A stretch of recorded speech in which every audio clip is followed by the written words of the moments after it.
start the session today. Welcome to all of you to this webinar. Good morning, good afternoon, depending on where you are. My name is Francesca Cenni, and I work for the Basel, Rotterdam and Stockholm Conventions Secretariat as a Program Management Officer. It is a pleasure for me to introduce this webinar session, which is organized in the framework of the dissemination activities of the follow-up partnership to PACE in cooperation with GIZ and the Ministry for Environment, Science, Technology and Innovation in Ghana. The session today focuses on e-waste management in Ghana, conflict resolution activities and approaches at Agbogbloshi in Accra. Let's start by going through the agenda of today's webinar.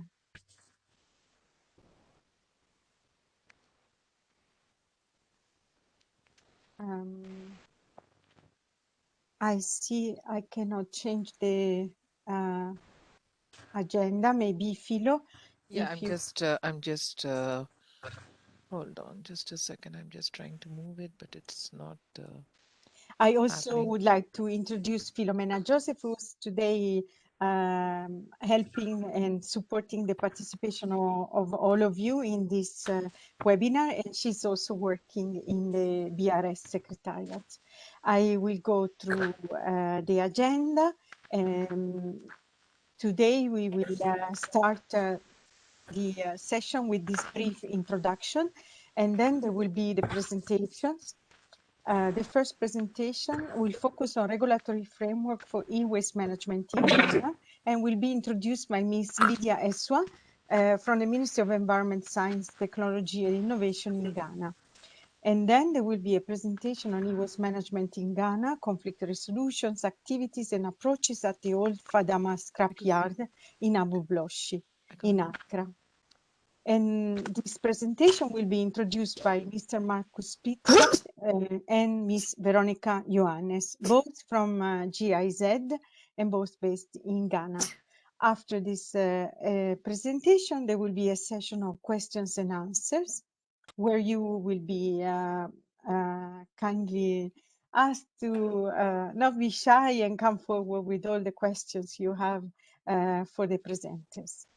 Lydia, can I ask you to stop sharing the presentation, because otherwise Francisca cannot show the agenda. It's okay. I think I introduced the agenda verbally and it's equally fine. So we are ready for the presentation. So Lydia, after the questions and answers, we will then close the session. I now have the pleasure to pass the floor to the presenters, and I ask them to introduce themselves prior to starting the presentation. The first presenter is Ms. Lydia Eswa, like Philomena has mentioned, from MESTI. Ms. Eswa, the floor is yours. Please introduce yourself prior to introducing also, of course, the presentation. Thank you.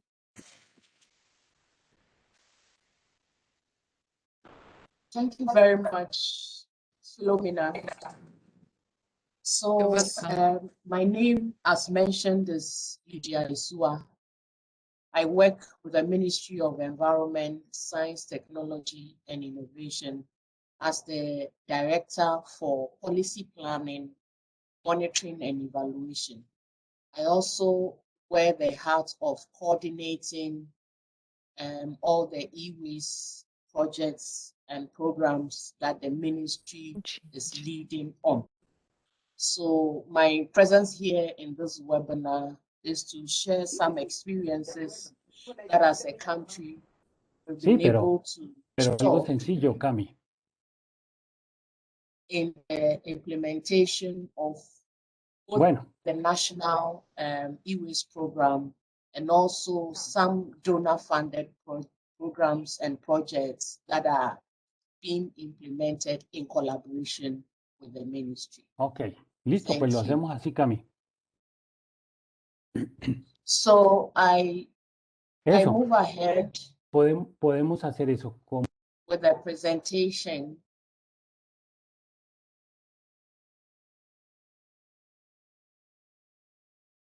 By way of the outline of presentation, I will give you a brief introduction and provide some information on the policy, legal and regulatory frameworks within which sustainable e-waste management is carried out here in Ghana. I'll provide some information on the National E-Waste Program, and then I will give some information on the other e-waste interventions that are being implemented here in Ghana. So the introduction, since 2010, Ghana has seen increase in its population. Again, in 2010, Ghana moved from being purely a rural country to an urban rural country where we have the urban and rural dividing hitting the 50 percentage mark. That also means that many more people are now used to urban life, which includes the use of electrical gadgets. So what we have seen in recent times is the increase in the waste that are associated with the use of electronic equipment. And it's estimated to be about 50,000 to 60,000 tons.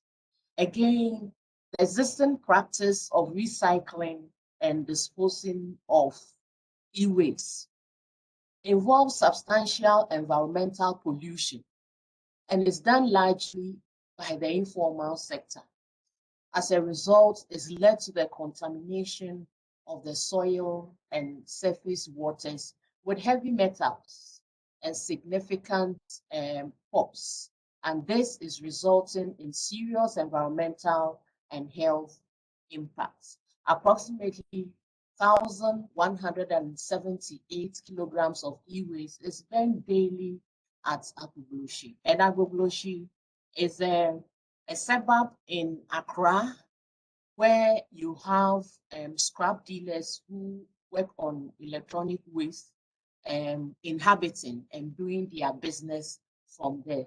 So on the extreme right of the screen, you will see a gentleman burning cables just to be able to get the copper out of the cables. Again, in terms of the background, those who are directly affected by the pollution and contamination at the Agbogbloshi or Old Fadama scrap yard are the e-waste collectors and recyclers who work in the informal sector. But it's also interesting to note that Ghana's e-waste sector, informal e-waste collection is very efficient. And we are able, as at now, it's pegged at 95% efficiency in terms of collection of e-waste. In addition, the environmental and health risks due to the work that they find themselves involved in make them vulnerable. Additionally, their economic dependence is on the work that they do at the scrap yard. And we have as many as 1,005 people who we can say work day in, day out at Agbogbloshi or the scrap yard. Now I move on to the policy, legal, and regulatory framework. So in 2016, Ghana has the Hazardous and Electronic Waste Control and Management Act 2016 Act 917. Additionally, Ministry of Environment, Science, Technology and Innovation, working with its agency, Environmental Protection Agency, also came out with the hazardous electronic and other waste classification Control and Management Regulations, Legislative Instrument 2250, which sought to operationalize the act that was passed in 2016. Then again, we have one of the donor-funded projects that is being implemented now in Ghana, assisting us to also come up with what we call the technical guidelines on environmentally sound e-waste management, and this was done in 2018. The national system. In Ghana, the national, what we call the National Integrated E-Waste Management Program was launched by His Excellency, the President Nana Akufo-Addo in August 2018. The objectives of the National E-Waste Program is one, to fully operationalize the implementation of the Act 917 and also build on lessons learned from pilot projects. So in my introduction, I indicated that there are a number of development partners who are working with us in pilot projects in the sector of electronic waste. So all the lessons that will be learned from implementing those pilot projects will also be brought to bear on the implementation of the national program. The other objective is also to create businesses and increase job opportunities, especially for the private sector and the teeming youth. All over Africa, we are told that in terms of our population pyramid, we have a huge number of youth who are out there looking for jobs to do. So we see the National E-Waste Program as one of the opportunities that we can use to create jobs for the teeming youth. Then also the objective is to reduce the pollution of natural environment and also improve people's health. In terms of the scope of the National E-Waste Program, we have one, the collection of the advanced recycle eco levy on all imported electronic and electrical projects. And then we put it in what we call the e-waste fund. Currently, that collection is ongoing, but in-house, in-country, we need to do some integration between the system that the service provider, SGS, is using and our SEPS system, so that it will facilitate the collection of the advanced eco levy into the e-waste fund. We are also, we've also had the appointment of the fund administrator, and this was done in 2019. And it's all within the efforts that we are putting in place to operationalize the secretariat of the fund administrator, and also by extension, the National E-Waste Program. We've also have some collection centers set up, and these have basically been done under pilot projects that we are working on with our development partners. One of the key things that has to be done, which we are yet to commence, is the setting up of the state-of-the-art recycling facility at Agbogbloshi.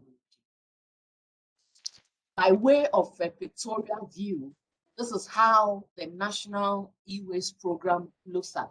Starting from my extreme left, we have holders of the e-waste products.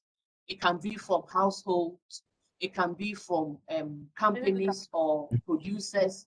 These are collected by the informal operators, either from homes or from electronic repair shops, and is sent to what we call a collection center.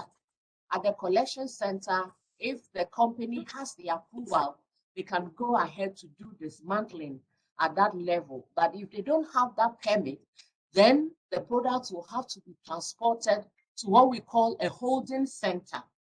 And then we have a transportation system where the products will now be carted to the recycling plants. the recycling plants, the recycling will be done. Of course, we know that at this point, we don't have the capacity to recycle everything. So the negative fractions that may have to be exported for recycling to be done outside the country, the law also gives that provision so that it is exported. Now, the other e-waste programs or projects that we have in country. One, we have the German financed e-waste projects, and it's in two phases. Financial cooperation that we are implementing with KfW, and then the technical cooperation which we are implementing with GIZ. I have my GIZ colleagues on the call, and I'm sure they will give us very detailed information as to what has been achieved on the project since it was started. Other programs are the Sustainable Recycling Industries Project, which is supported by the Swiss government, Imagine, supported by EU, and then we have the African Environmental Health and Pollution Management Program, which is with funds from JEF, but the implementation is being done with the World Bank. So under the financial cooperation, we have a 10 million euro for the phase 1 of the project. The main rationale is to pilot an incentive payment system, which offers collectors or individuals or scrap dealers a price for eligible e-waste type, which lies slightly above the market value. And we say eligible e-waste types because as a pilot, we are starting with 4 e-waste types. That's the cables, mixed batteries, CRTs, and thermoplastics. And those are the ones that we are starting with. The objective is to support the government of Ghana to set up an incentive payment system. And like I said, the lessons that will be learned from here will be applied in the national system. The other objective is to channel all waste polluting e-waste from the informal sector into sound recycling, all geared towards improving the environment and cleaning up the environment. So here you have a picture that shows when the mixed batteries were rolled out, and we had our honorable minister going to the scrapyard to make a statement inviting the populace and citizens to bring in their mixed batteries to the collection center for an incentive. Additionally, the project is helping us set up a bigger collection center, or what we call the handover center, and the construction is ongoing.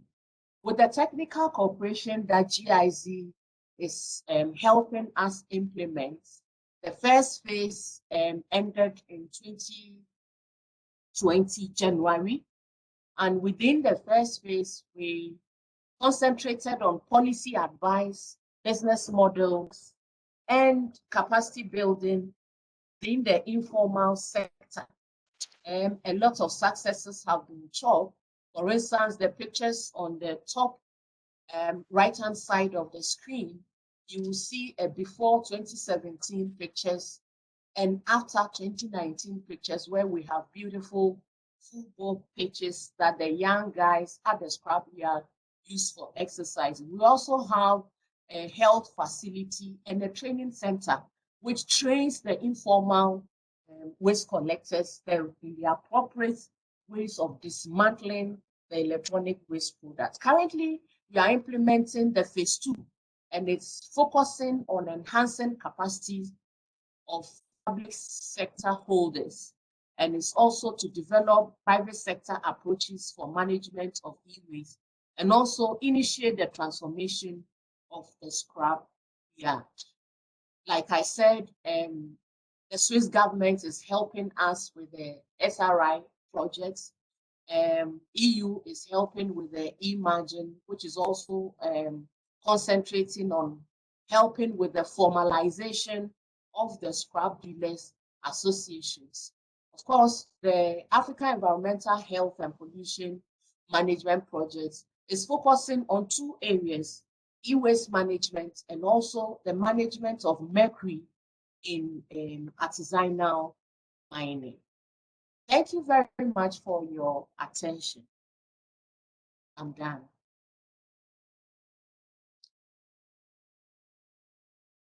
Thank you very much for your presentation, Ms. Eswa. I would like now to pass the floor to Marcus Spitzbar for the second presentation, and also to Veronica Johannes. Sorry, can you please make me a presenter so that I can share my screen? Okay, maybe then I start with my short introduction. My name is Marco Spitzbert. I'm the coordinator of the e-waste program from GIZ side, and it's a pleasure for me and my colleague here to present some of our activities that we are doing on the Old Fadama scrapyard, or Agbogbloshi, as it is called, International Reservoir Lot. Who is going to be I talking can't first? see Is it the Marcus? presentation yet. Yeah, I just Can want you to hear be me? sure. I just want to be sure, is it Marcus doing it first or is it Victoria?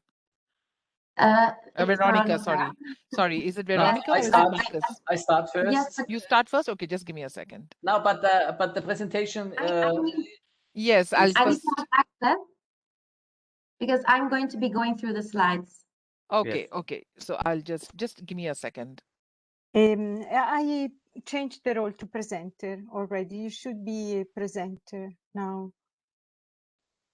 Veronica. Okay. Yeah, but If maybe it to worked start. out, maybe it No. didn't work out. No, I'm Yeah, but I've just given it to Marcus. I've just given it to Marcus. no, I don't have the presentation, so no. It's Okay. to the presentation Veronica. has to be done by Veronica. Veronica. Okay, just give me a second. Okay, I will start talking already so that we don't lose more time. But I think it should come now. Yeah, now Yes, we have it's it there. here. Let's go already to the next slide.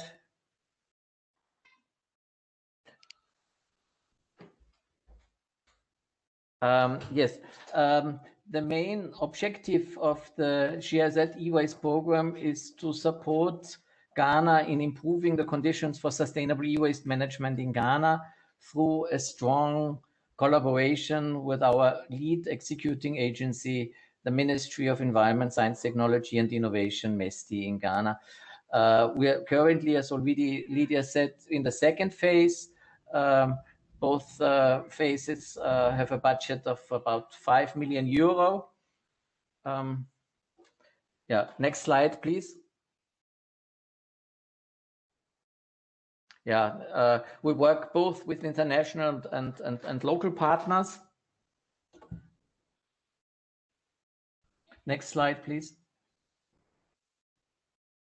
Yeah, this is something that Lydia already mentioned.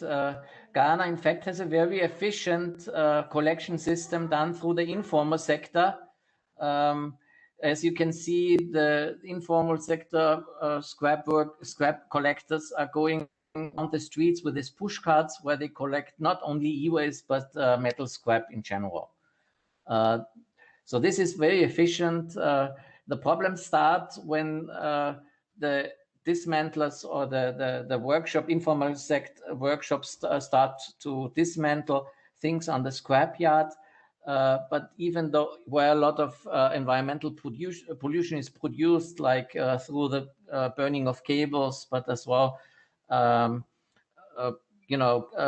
cutting lead acid batteries into pieces and let the acid go into the ground, oil going into the ground out of dismantling of compressors and a lot of other activities as well. But not to forget that there are a lot of few processes as well which can stay in the way that they are done at the moment. They don't produce environmental pollution.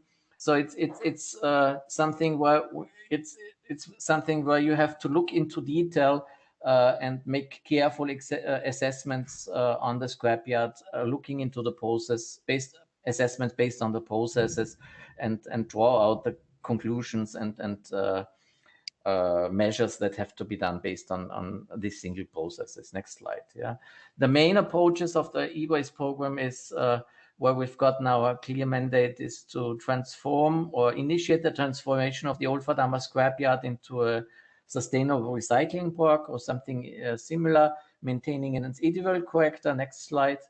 And doing this, it's very important to look into the redesigning or creating interfaces, new interfaces between the informal sector and formal recycling sector, so that the formal recycling sector gets access to the materials and is then as well fractions are properly destined to them, so that state-of-the-art recycling can take place.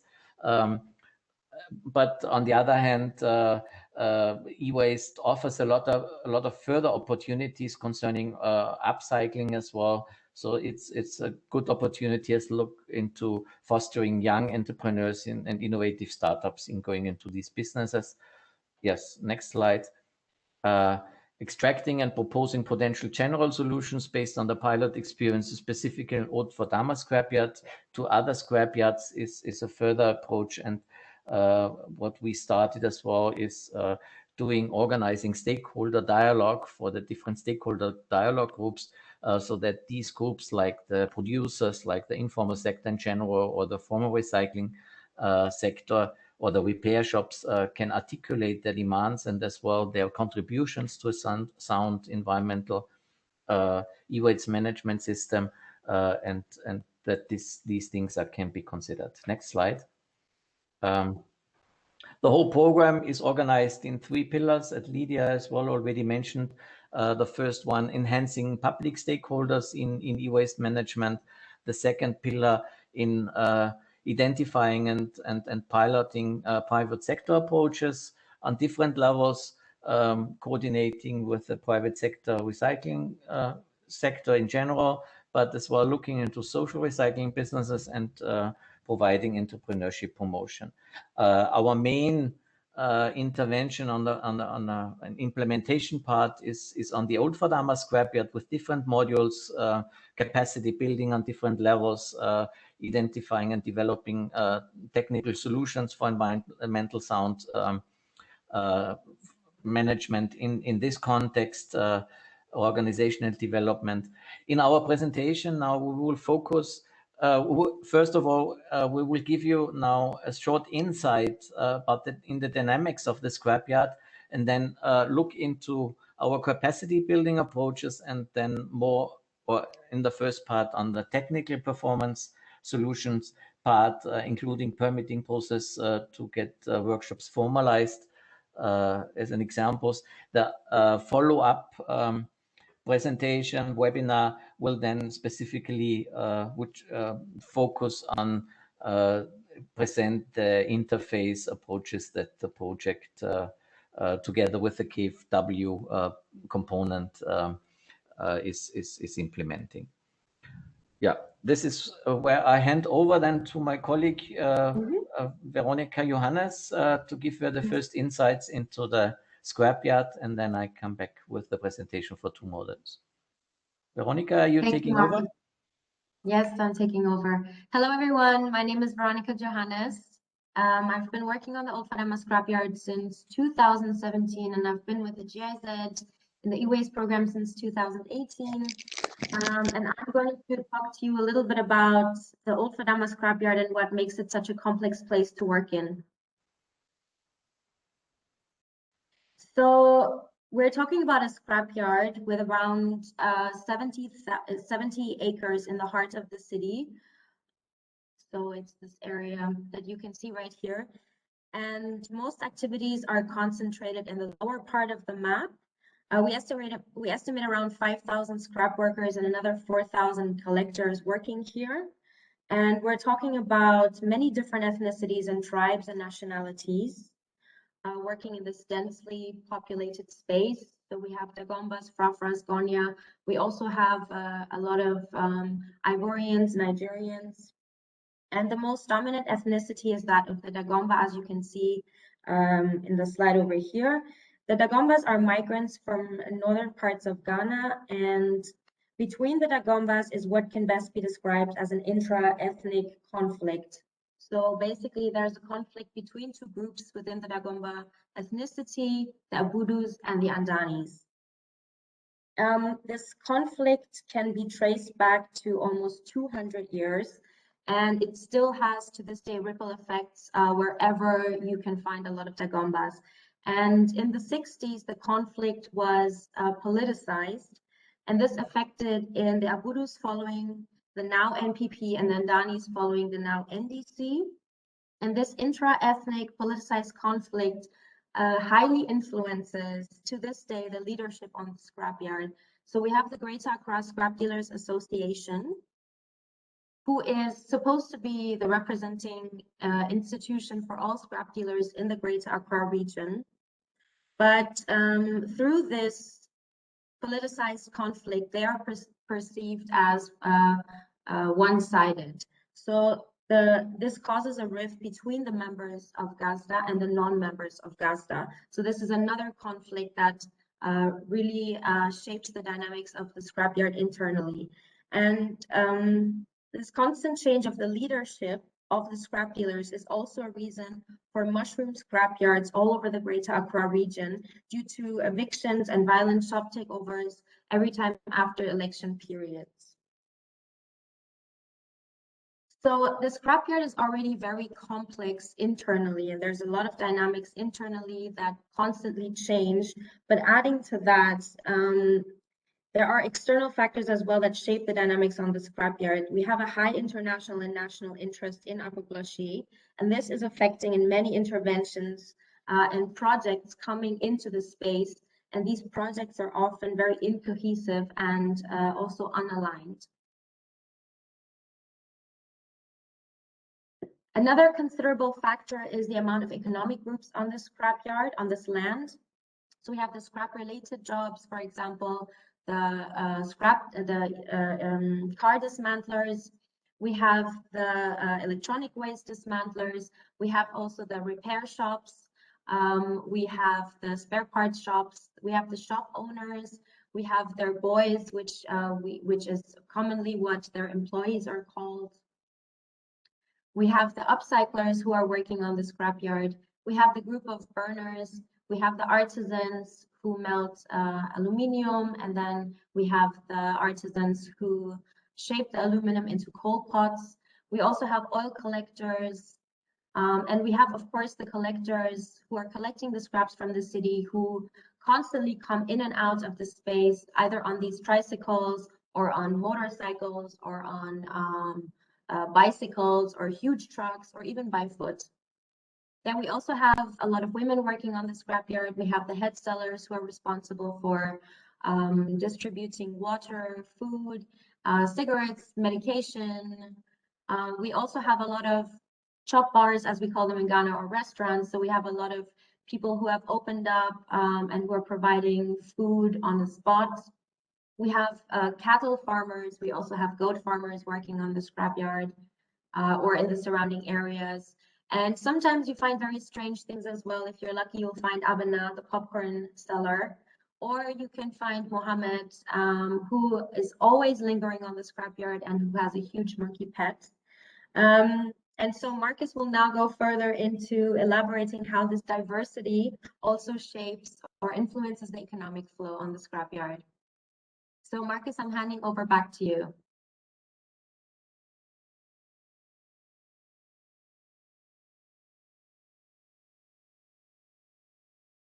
Marcus, you are currently muted. I'm muted. Yeah, sorry. Okay, now we can hear you. Super. Thank you very much. I have to start again. Thank you very much, Veronica, for handing over. As you all, Veronica already explained, there's a very high diversity on the scrapyard, and this reflects as well in the different businesses on the scrapyard. And this was, when we started to work on the scrap, it was really a very big surprise for us that they're very differentiated business recycling chain on the scrapyard. And only to demonstrate that, we would like with this slide to demonstrate that with the example of the desktop computers. What you can see here is that for collection and dismantling of computers, both Dagomba ethnics and Nigerians are involved. And what happens is that the Nigerians are very dominant in commercializing printed circuit boards. And this answers as well already a question that I've seen in the chat. Different to India, where there happens a lot of backyard gold extracting. This we couldn't find in the Ghanaian context. Printed circuit boards are normally then dismantled out of electronic appliances and then traded by Nigerians destined normally through Nigeria to precious metals refinery. And what we can see is that based on the specialization of the different groups, they do different activities. The Dagombas are more in aluminum trading and steel trading. So what happens is that the collection is done by Dagombas, then they are sold to workshops operated by Nigerians who extract the printed circuit boards, and the rest with the aluminum and the steel content then is traded back to other Dagomba workshops where the further dismantling is taking place. And this is only for the desktop computer. If you look into other appliances like CRTs, you will find a different picture, and it's some of the challenges that we face, to work on solutions that you really have to go deep down into the different process chain and to the assessment and development solutions on that. So what we do, and I will not go more into detail on that, is to identify where are the spots that you have to. But the other point is you have to clearly identify the spots where the environmental pollution takes place and start to develop solutions on that. The whole approach on the scrapyard for us is a sort of a triangle between developing solutions on a logistic and technical level for environmental sound solutions, then to bring it through the community through capacity building measures, and as well reflected in the permitting system, which has then a very strong link to the national e-waste strategy. Next slide, please. Yeah. I will show you the approach that we take based on the dismantling of compressors, which is very widely spread on the scrapyard and produces a lot of pollution, because the oil pollution for the ground, because what the scrap workers first do is they open the compressors and even they collect some sand where they can put it in there so that the oil can go into the ground. What we started is with the elaboration of click 3 times in it with standard operational procedures with different folders of different pages. The different pages focusing on for different purposes. One page as well to have as a document that workshops can use as a permitting document where the standard is described. A second one that we can use for trainings in our technical training center, and then a third page with a lot of pictures where the process that has to be applied is described through pictures that can be as well used as a manual in the workshops. So this is where, and what we do is to elaborate. This is an example how then the compressors can be broken down or opened on a sort of a grid table, and the oil can be collected. We try to develop these solutions together with people on the scrapyard, and on the picture you find the technical advisor on the right-hand side from our team. In the middle, the guy who welded and developed the grid table, and on the left-hand side, a guy who is testing it, who is one of the scrap workers working in that area. So this is part, and this is a sort of, we try to work step by step, looking into the different processes, and as well identify then processes which have to be banned. So in general, you find processes where we see there's maybe only some slight changes have to be taking place. Then processes where we see the potential under the current setup to through a transformation to make it environmentally sound. And of course, there are a lot of processes like the burning or the treatment of lead acid batteries, dismantling of fridges, like and so on, where the process that should be banned on the scrapyard, and where a sort of the incentive system to destine them to proper recycling companies has to go in. Next slide. Yeah, and this is where, on a general level, we come in with a strategy, with the strategies concerning the formalization of processes, of workshops, where a main challenge for us is that in many cases we don't know even who is the body who will then be is the body, the organization that will be permitted.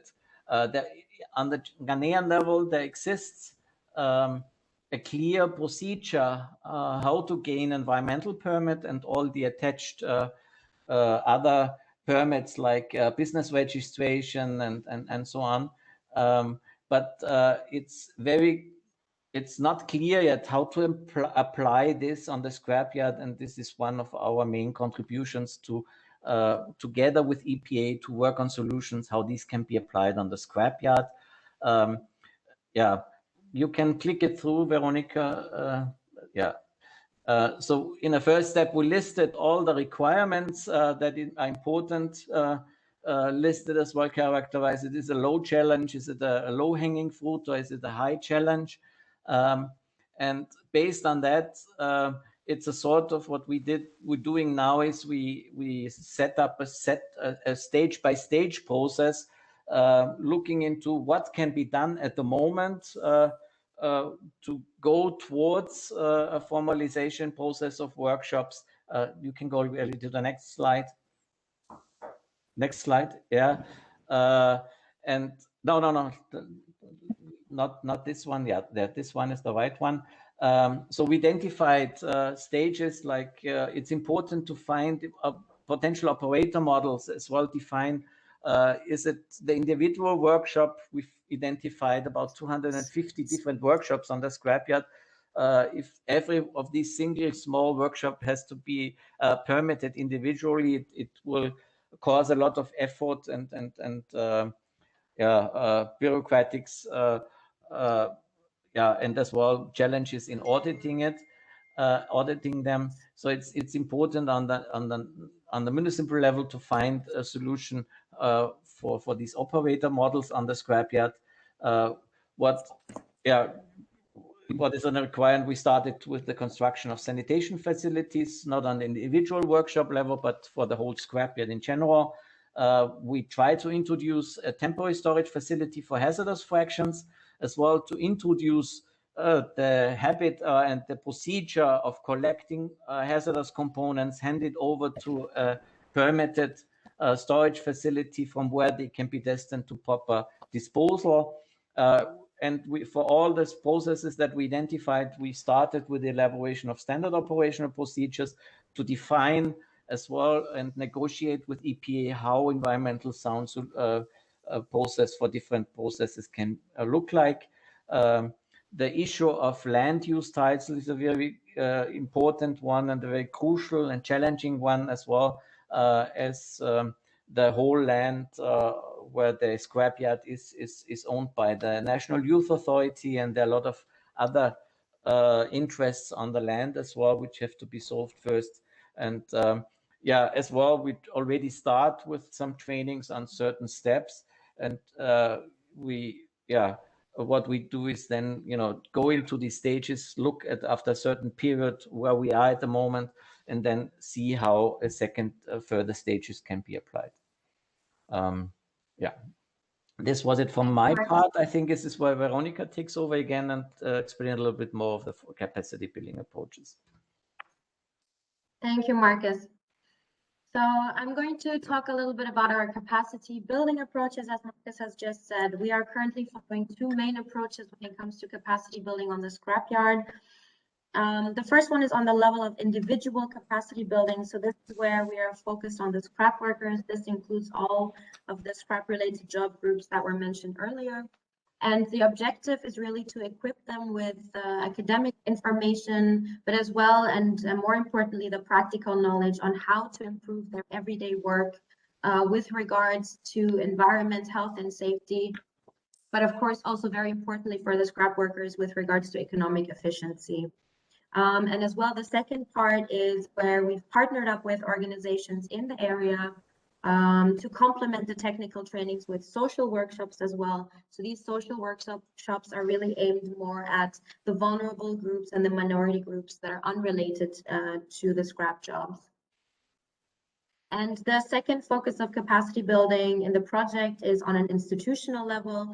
So this is where the main objective lies with strengthening the Greater Accra Scrap Dealers Association in their position as a non-partisan leadership organization on a scrapyard, and really support them in becoming a representation for the scrap dealers on the scrapyard, but also ideally beyond.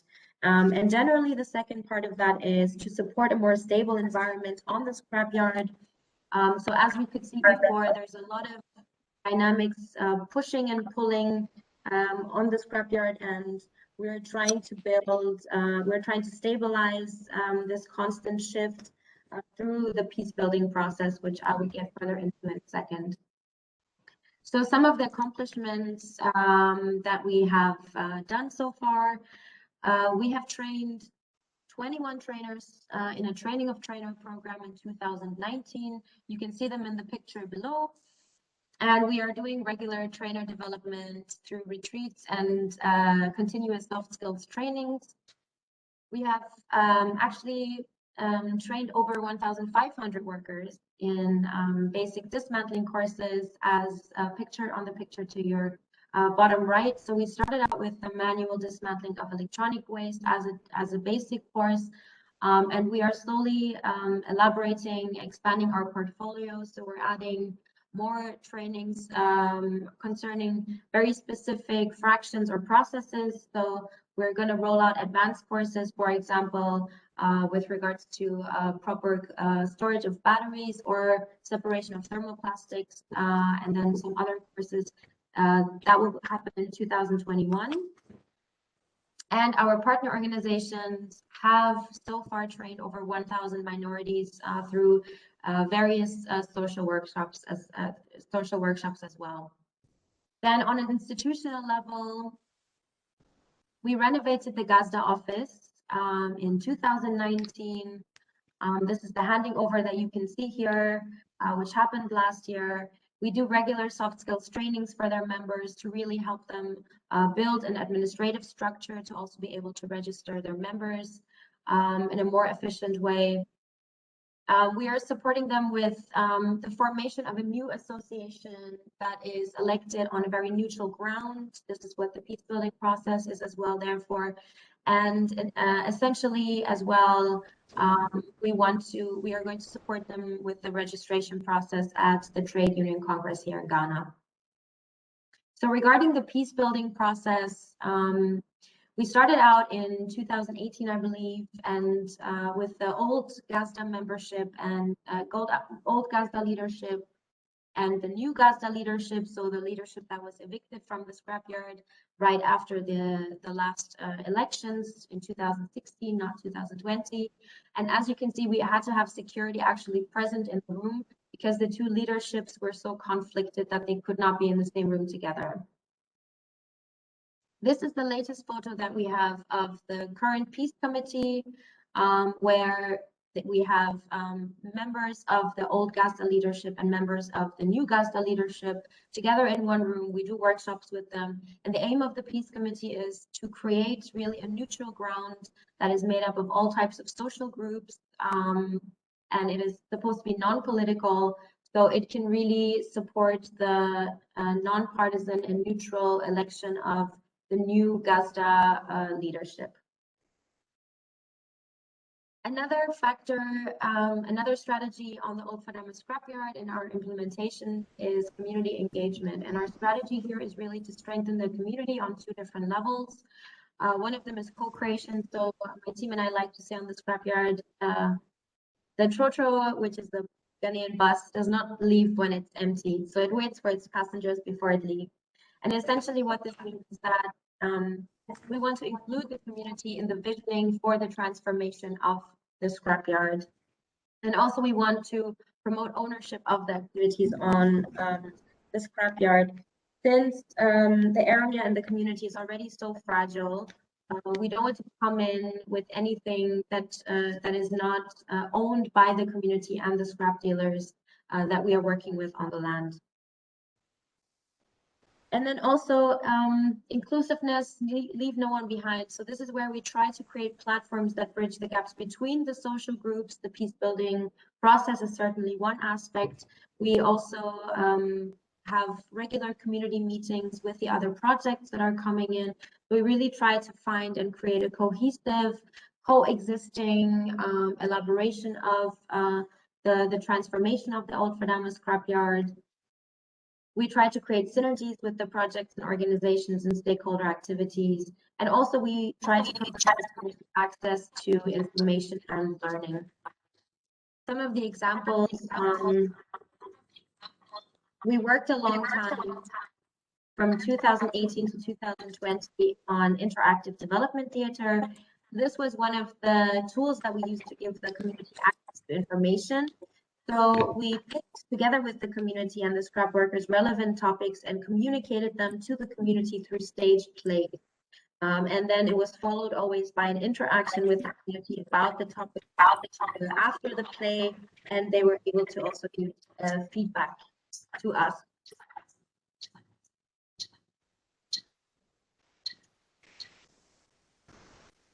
Then another approach was my feet are a bit irritating. It's P2S. Can you mute yourself, please? I'm so sorry. Can you mute yourself? Okay, another approach, another activity that we're doing to give access to the population that we're working with. We realized when the COVID-19 pandemic hit Ghana that there was barely any communication really focusing on the big Dagbani community that we were specifically working with, but that is also present in other parts of the region. So we did a multilingual COVID-19 awareness campaign. So we did this awareness campaign both in Dagbani and in English, but we really targeted the most used radio stations in Dagbani and the TV stations that are commonly used by the Dagombas. We are also working since 2020 together with the GIZ regional project Sports for Development Africa and the local partner Right to Play on an integrative sports ground concept. So this is where we are promoting a common ownership of the sports ground, trying to transform it really into a community space and a learning space. So we're doing trainings and we're training trainers as well in using sport as a tool for development.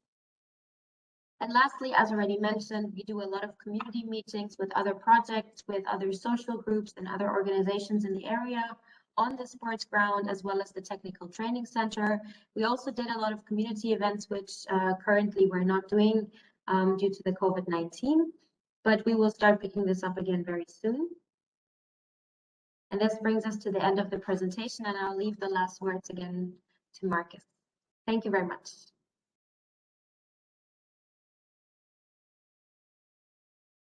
Marcus, you are muted.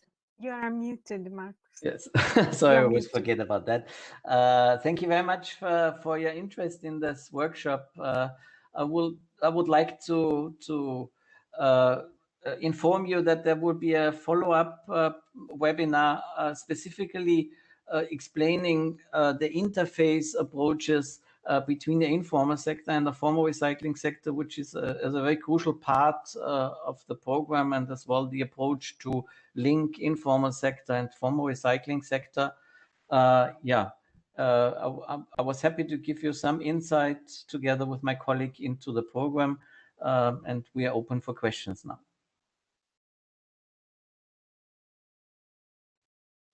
Thank you very much to Marcus. Thank you to Veronica and also to Lydia for the presentations. As Marcus mentioned, we are opening now the questions and answers session. We have received already many questions by chat, through the chat, and we invite you to send more questions if you have any through the chat, but also to raise your hand.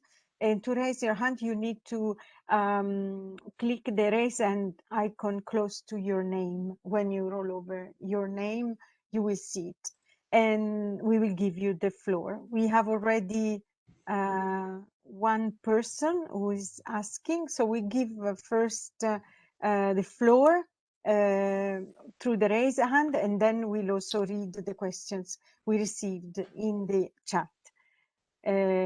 So the person connected with P2S, you have the floor. Yeah, thank you. Thank you. Actually, I'm Dr. Lakshmi Raghupati from India.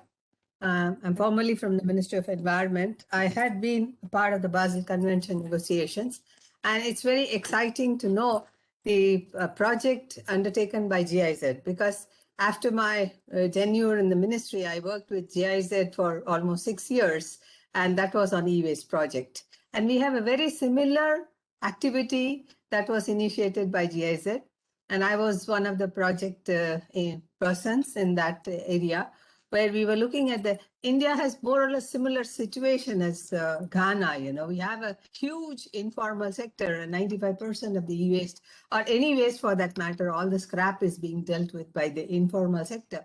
And here we were successful in implementing the mechanism in 4 different cities in India: the Pune, Delhi, Bangalore, and Kolkata. And there we formalized the informal sector. And I have a couple of papers presented on that, and some of them published also on the formalization process, formalization of informal sector, and what all we went through. Of course, it's not 100% achievement as yet, because it's a very big country with a lot of waste and a lot of activities, and there is a lot of resistance also, as you are finding in Ghana. There will be a lot of social and economic this thing, because they want to do business as usual. They don't want to fall back into their own system. So it's very difficult to convince them and bring them out here, but we were successful, and I really found it to be very close to our activity, and I'm so happy that GIZ is taking interest in us. I have one question in this. This particular activity of yours is going to that area, you know, where there is a cluster, there is a huge park, and you're trying to rectify it and develop it into. That's a very good exercise. That's a very practical aspect of it. That has not been done in India, because we still have those pockets where the activities are going on. So I think we need to take that example. Was there any experience of homogenizing the people who are there? How to bring them together? That is one of the things, one of the questions I wanted to ask, because Ghana may not be a big problem. It's not as big country as in India. And in India also, you have different areas with different languages, different culture, different traditions. So it's very difficult for each informal sector, whether it is in the 4 cities where we studied, it was east, west, north, south, and it was very different area. So did you find anything where we can sort of homogenize that or bring them together to bring that? And one of the best achievements we had was the TOTs, the training of trainers. We really took a small cluster of people, took them to Germany also, trained them, and then brought them back to implement. But of course, business as usual, they go back. So I just want to know if there is anything, because if we can do in India, if we can sort of bring them together to see that what are the commonalities. That is one question I have for the GIZ.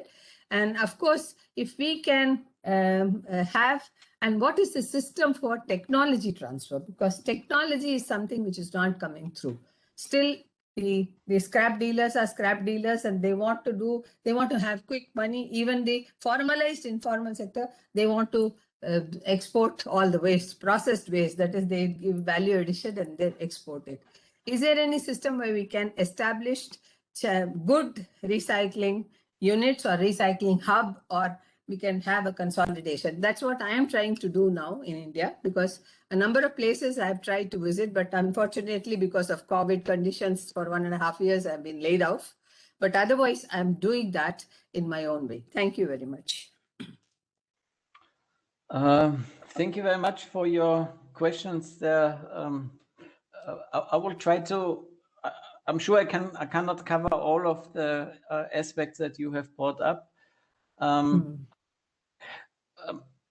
Concerning capacity building, maybe I start with that. A very successful approach with a train the trainer was the selection of the trainers. What we focused very much is that we have trainer teams where part of the trainers come actually from the scrapyard as are scrap workers on the scrapyard, as well speaking the language and having the link with the people, and bringing them together with people who have a pedagogical background or environmental environmental background in general. And the teachers, the trainers, they work as teams, and so these both practical and theoretical parts can both be applied in the trainings. The other part is, the technical transfer thing is something that we start at the moment. With the standard operational procedures in looking into technologies that can be, for us, a very important guide. Then for us is to be able to develop smooth and sound technologies on the scrapyard, which with people on the scrapyard, then we think it's easy for them to accept it, and clearly as well distinguish it with processes that have to be done in a more formal recycling area, by a formal recycling industry, and this is where the enforcement of the authorities have to come in as well. Yeah. This is what I can, maybe extracting of the. I wanted to add one thing on the EPR. Are you also enforcing EPR in Ghana? Maybe this is something that Lydia should answer. What Ghana has is the recycling fund, which is not a pure EPR approach, which is something different. And as we support the government, we as well implement the system that comes from the national part. I take this opportunity for this question to group it with a number of questions for Lydia, exactly on the same subject. Is there an EPR system in Ghana?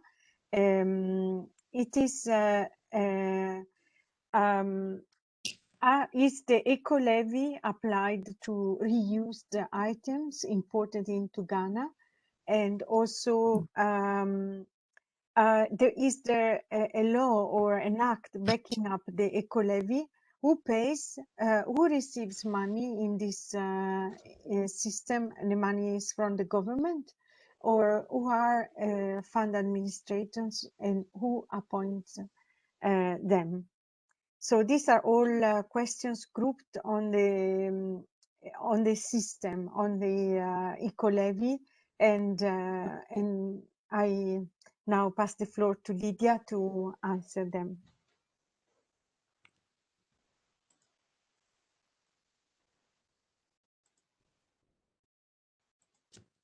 I don't know if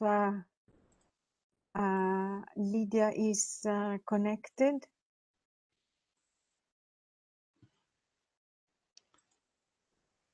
I can't see her anymore. No, she has. Yeah, I think so.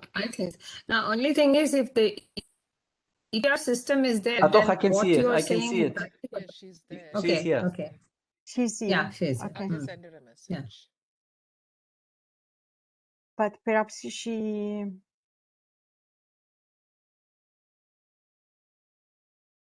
I've would raised speak. my hand. This is GK Pandey. May I ask a few questions?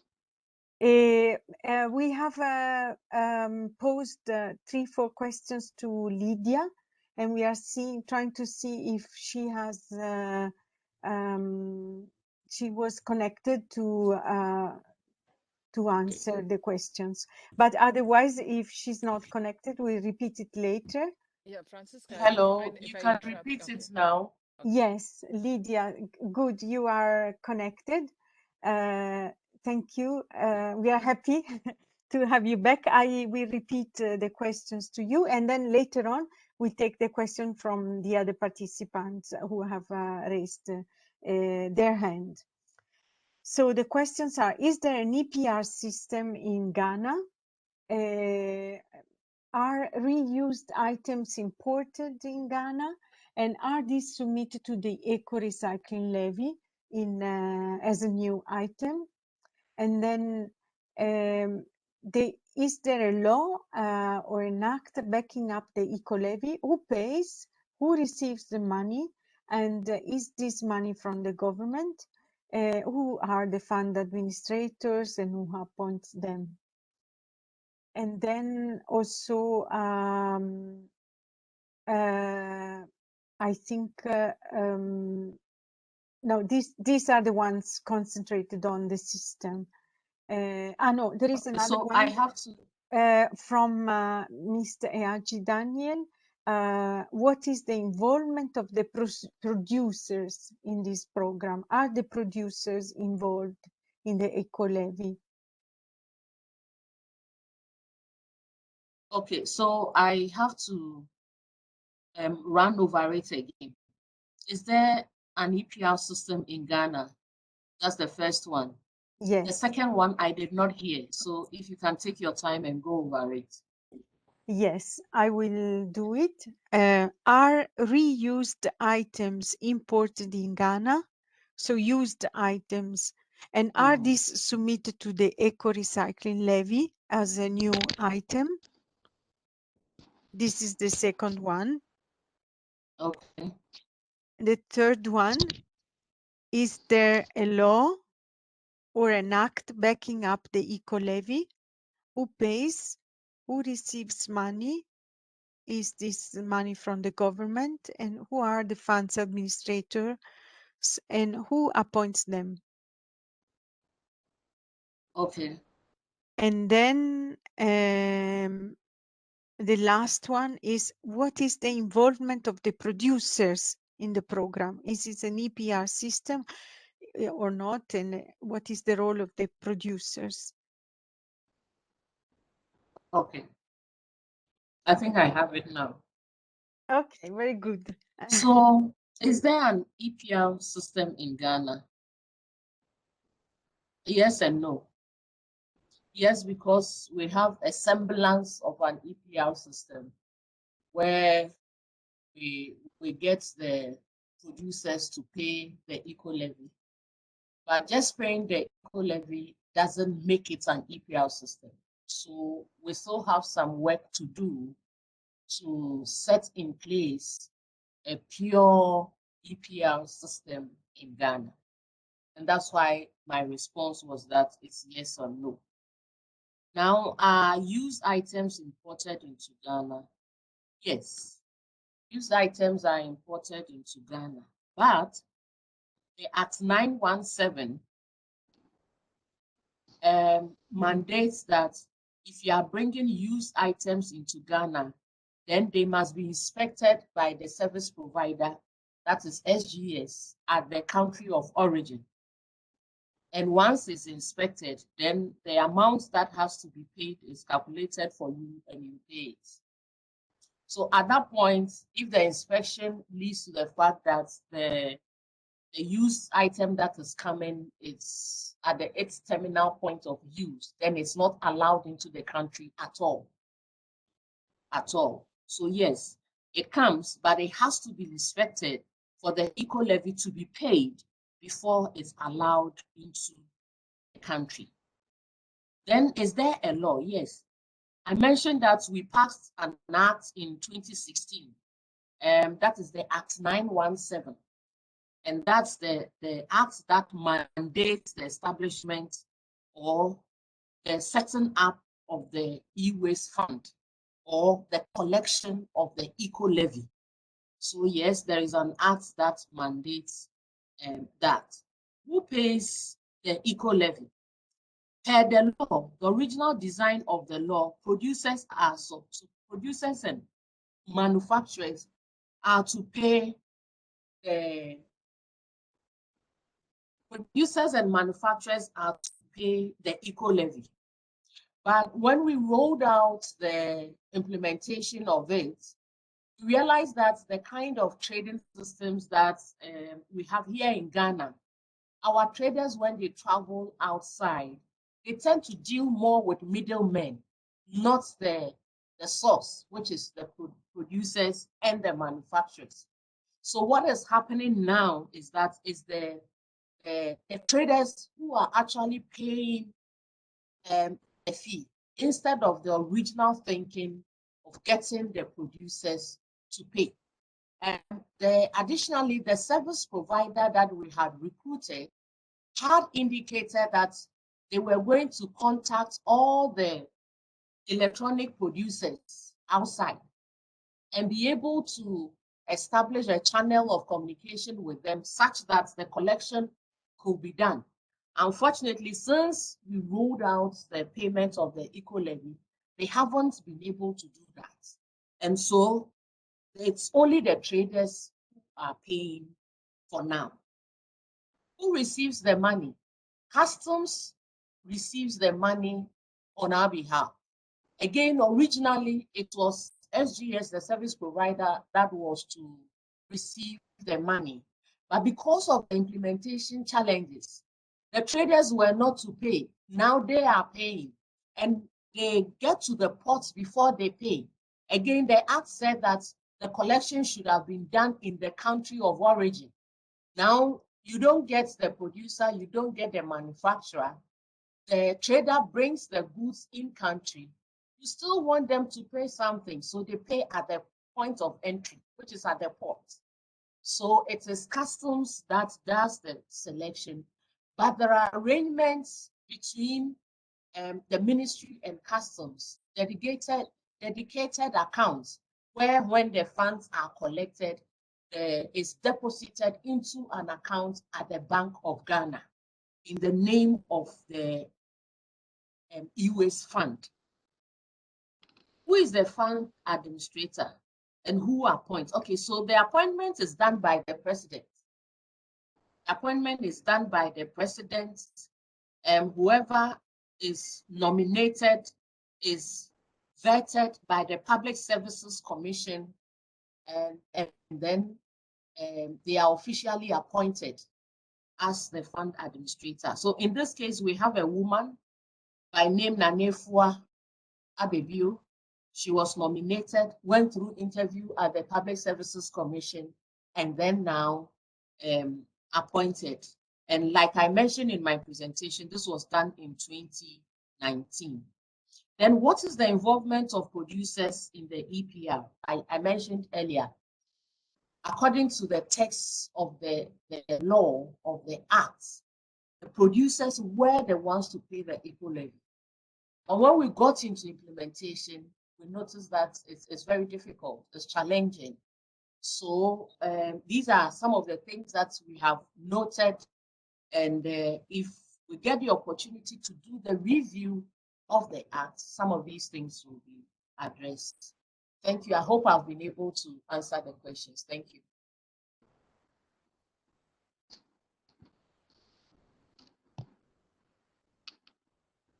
Thank you very much. Thank you very much. Yes, I think the questions were answered, and those who pose these questions can also send additional questions through the chat if they have more questions or follow-up questions. We now give the floor to Dr. Gayatri, who has his raised hand. You have the floor.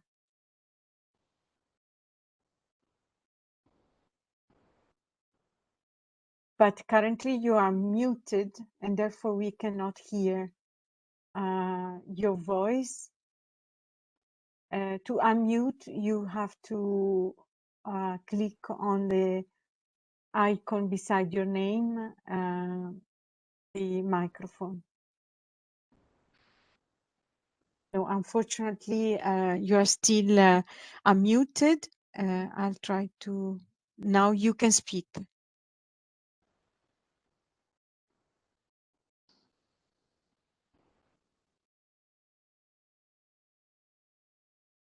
We cannot hear you, unfortunately. So I pass now the floor to Ms. Iman.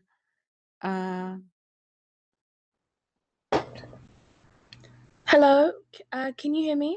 Yes, we can hear you well. Thank you. Oh, okay. Hi, everyone. I wanted to know more about the export of batteries from the e-waste sites in Ghana. I'm doing research here, and in my field work, some of the workers told me that they cannot recycle some of the equipment that they collect, such as the batteries, and that is sent out to be recycled. So I want to know, is that true that things like batteries are being sent exported to be recycled? And if so, the precious substances and metals and materials found in those batteries and other equipment that has, you know, those like cobalt and gold and all that stuff in it, what happens to those precious metals? Thank you.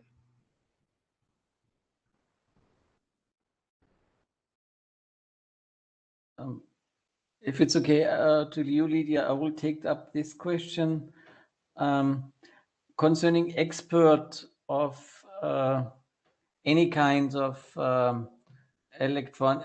fractions coming out of electronic waste. The approach of the whole, not only the GIZ program, but the collaboration of the different programs working on these issues in Ghana is to work on scenarios for different business models for these fractions and to provide the basis for decision making to MESTI and the government, which kind of downstream option would be the best in the future for different fractions as batteries, as lamps, or as well thermoplastics and others for Ghana. And based on these business models, then it's up to the Ghanaian government to decide what would be the most preferable option.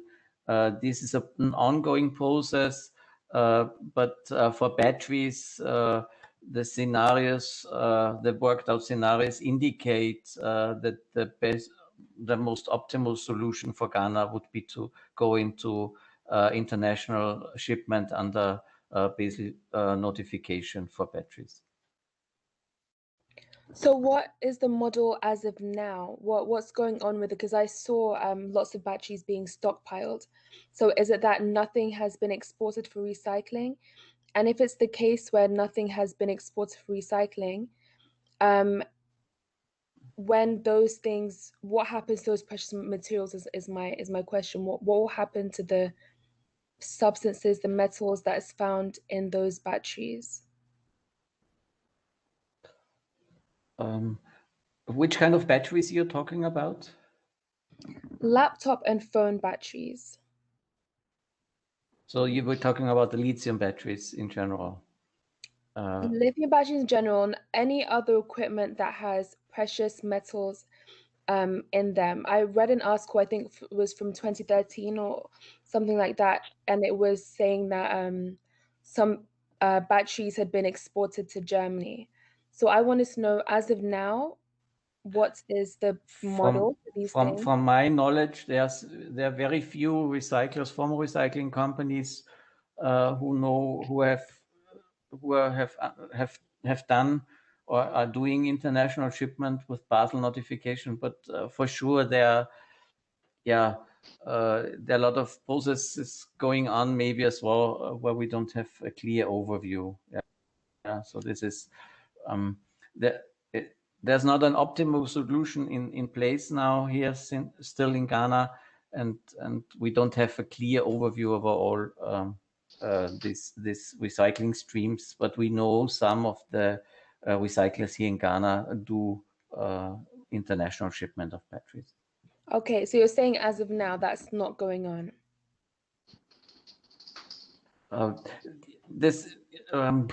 To give you a really clear answer on that, we would need to look more into our detail, into our research, which I don't have in my mind clear now. Okay, thank you.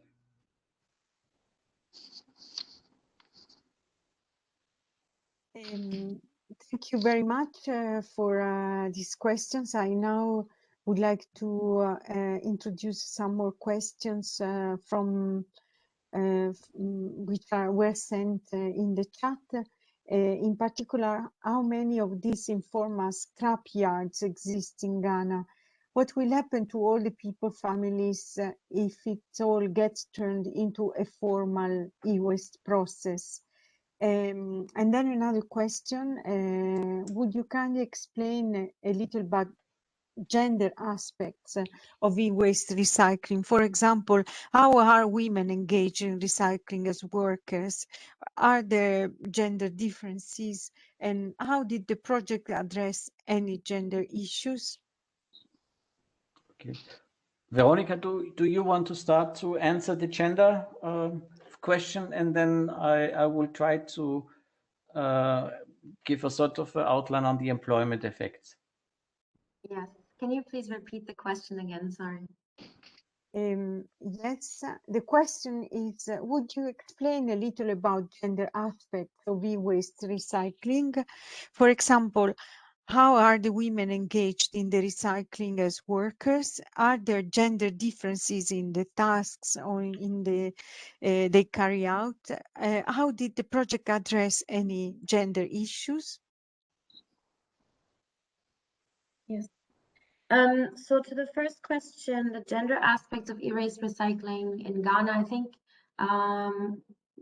it really depends on the scrapyard. So overall, the e-waste management in the informal sector is a male-dominated field, but we can see in some scrapyards in Ghana, for example, the Kumasi magazine, where women are dominating certain processes, like for example the collection of scrap from scrapyards.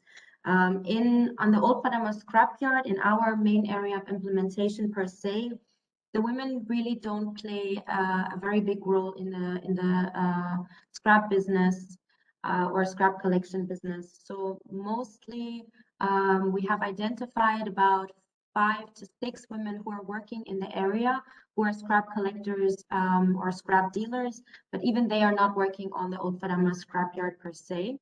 So it is a very male-dominated work currently. What we do see is more and more women working alongside the electronic waste workers and the scrap dealers in plastic waste management, informal plastic waste management. This we can also see on the scrapyard, but it's not really our field of expertise, so we don't really know the distribution of the roles there. We just know that usually the scrap business and the electronic waste management business in the informal sector is handled mostly by men, whereas the plastic sector is mostly handled by women. And then the gender, I think the second question was regarding the gender differences in the project.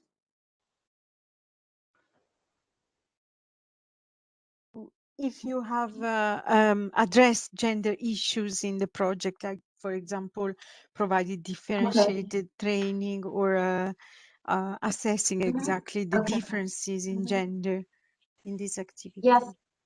Okay, so we did a gender analysis on the scrapyard and in the surrounding area in 2018 to give us more insight on the gender roles of scrap recycling, the scrap economy, and that pretty much the conclusions is what the things that I just mentioned, that The scrap business is really male dominated, and most of the roles of the women on the scrapyard are the roles of, you know, cooking and selling. There's a lot of head porters, so they're the providers of the scrap workers. This is the way the roles are currently managed. So we did this gender analysis.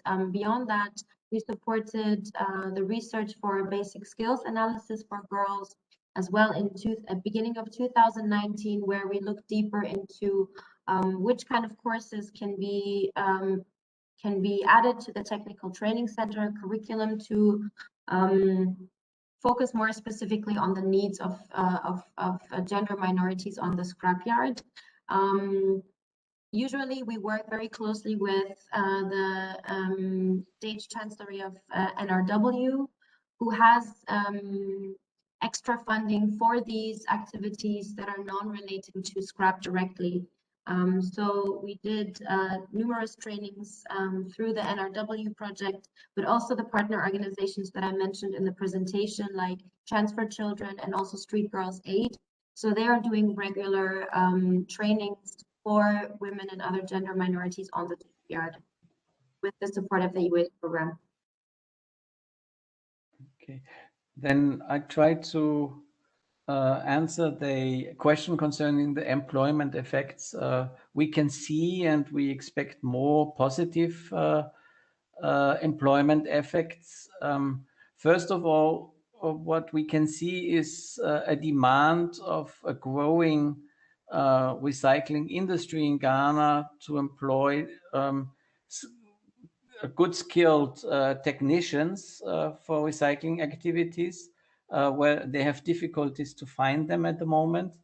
And the second point is, so it's due to this, it's very important and this is where another part that we work on is to that the training modules that we are developing on the scrapyard at the moment can be fed into a comprehensive vocational training in the future, and we're in the preparational steps for something on that, like that. The other thing is that the service that the informal sector is providing to the Ghanaian society as well is recognized in the legislation concerning e-waste management.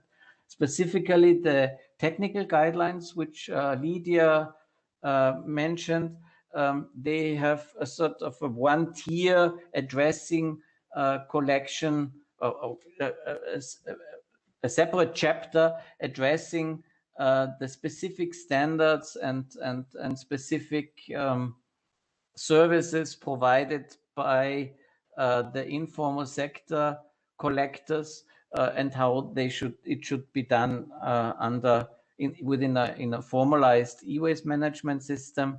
And what we can see is all the efforts that we are taking and the other programs as well in Ghana is contributes that the job conditions are improving, not concerning quantity but concerning decent jobs and decent job opportunities.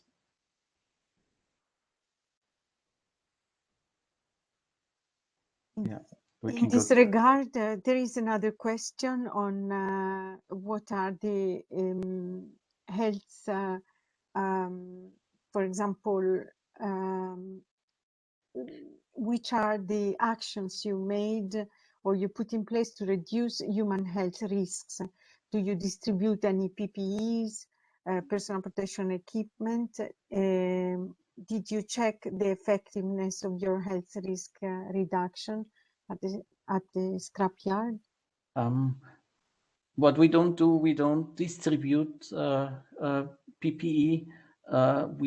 We set up a system to sell them on the scrapyard. What we found out is concerning protective PPE equipment is not so much the price that they don't be able to pay for it. It's more the accessibility. And we are recently as well, we have been observing as well that commercial activities concerning the sales of PPE equipment as well have been started by third parties, by private shops as well. Yes. And now the last two questions. A question on if the eco levy is only for electronic goods.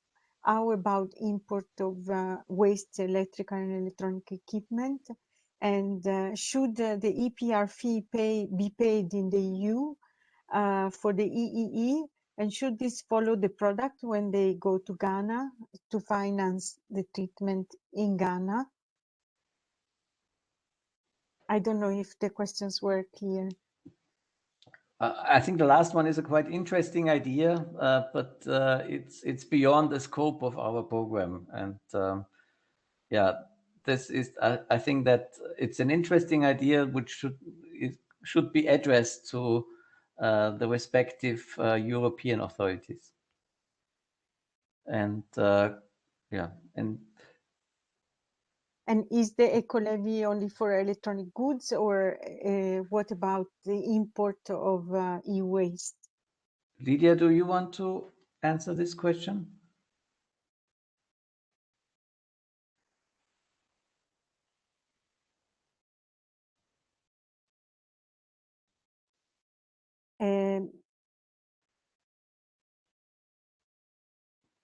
I see that Lydia is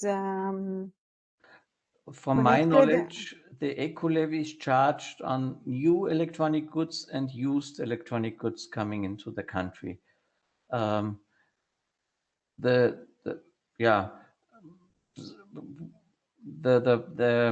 I can see is that still a lot of we classified as used electronics, that a lot of we is coming into Ghana classified as used electronic equipment. And I, from my personal opinion, see that the charge of the eco levy is a very effective means to reduce the imports of waste electronics and improve the quality of used electronics coming into the country to serve what it's meant for, to be used as second-hand equipment, quality tested second-hand equipment, because as the whole transport and import to Ghana is becoming more expensive then. Thank you very much for this answer. I see a raised hand of Olurun Darek. If you want to take the floor, I will unmute you. Please, you have the floor for your question. Thank you very much, Mr. Moderator. My question is a very short one because I know our time is fast spent. So what I want to find out is about the collectors. So I want to know how Ghana segmented the collectors. Is it that people wants to drop the e-waste have to go to a particular dropping center, that is the collecting center, or maybe there are collectors that go around maybe at the local level to pick up such e-waste. So that's what I want to know. I want to know the strategy they use. Is it that people have to go to a particular place to drop their e-waste, you know, and so on and so forth? Then on the issue of importation of used, you know, electronics, I want to know what is the lifespan of those electronics that are still being allowed to be imported into the country. Is it 5 years? Is it 6 years? Or is it 10 years? What I'm saying is I want to know that, okay, fine. If this electronic is 10 years old, it cannot come into Ghana again. Or if it is 5 years old and has been used, it's still okay. But anything after 5 years cannot come in. So that is the question. Then I want to know for a new product, say for example, let's say a mobile phone or maybe a laptop. What is the lifespan of such a new product? Is it that after 10 years, if I buy a laptop, does it become an e-waste automatically? Or if I have my mobile phone, after 5 years, does it become an e-waste automatically that I have to go and drop at the collecting center, or maybe somebody will come and pick it up? Thank you, Mr. Moderator. The first part concerning the collection, it's important to understand that the workshops, and there are about 250 on the scrapyard, only on scrapyard Old Fadama. They work as a sort of informal companies. They have a master, they are owned by a master who informally employs the collectors and the dismantlers on the collectors collecting the e-waste in the city, and the dismantlers working on the scrap in the workshop to dismantle the scraps. So they have to be seen as a unit. So the master gives the money out to the collectors in the morning when they go out to collect the e-waste, and what they bring in the evening and have as a bring back as a money which they didn't spend on buying the scrap is then accounted in the afternoon, and then the scraps, the appliances are dismantled during the next day. And this is a very important precondition as well for the design of the collection centers, that this transport flow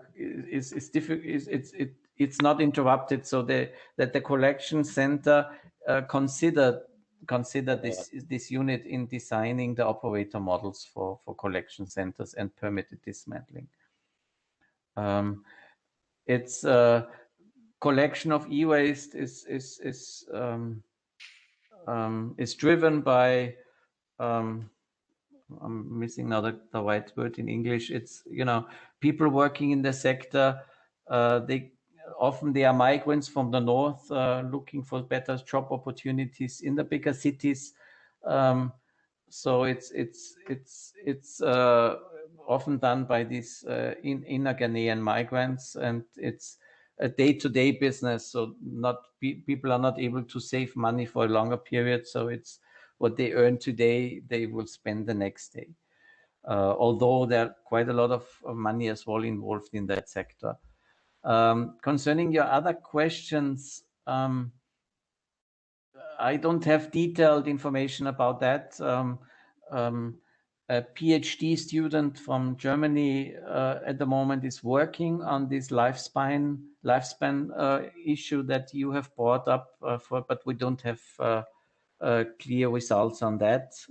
So there's research going on what is the lifespan of equipment coming to the scrapyard. And concerning the question in the middle concerning what is the allowed lifespan for equipment coming to Ghana, I know there's a regulation, but I can't remember now if it's 3, 5, or 10 years. But there exists a regulation in Ghana on that. Yes. Marcus, thank you very much for these final answers. I see some raised hands, I think maybe from before, and our time is over. We have exceeded the time available. And so we would like to thank you very much for having come and joined us in this webinar. We thank you, the presenters, Marcus Spitzbar, Veronica Johannes, and Ms. Lydia Eswa. We would like to invite you, if you have more questions, to send them to us by email, and then we will forward them to the presenters. I would also like to thank Filomena Joseph, who's been helping the connections and also supporting when there was an issue or a problem with the connection. And I would like to close this webinar reminding that there is another webinar, like Marcus has mentioned before, on the e-waste financing and incentive system in Ghana. And these webinar sessions will be broadcasted on the 7th of July at 10 a.m. and on the 8th of July at 4 p.m. And the time is the Geneva time, Central European Standard Time. So thank you very much to all of you for having joined us for this webinar. And again, as mentioned in the chat, you will receive the presentations in PDF by email after the sessions. A recording of the sessions will be available, and you can request it to the Secretariat. We will provide it to you. So to close the session, again, I would like to thank very much the presenters for their very interesting presentation, and also the answers and the availability to share with us this great experience. Thank you very much. Maybe as an Marcus. addition, if you are looking for further material, more into detail as well, watch out our homepage as well. We're constantly uploading results and findings that comes out of our project activities as well. Okay. Maybe we'll share this page when we send out the presentations, so that the participants will have an easy reference to the materials. Thank you very much again to all of you, and we look forward to seeing you in the following and upcoming sessions. Thank you. Pleasure.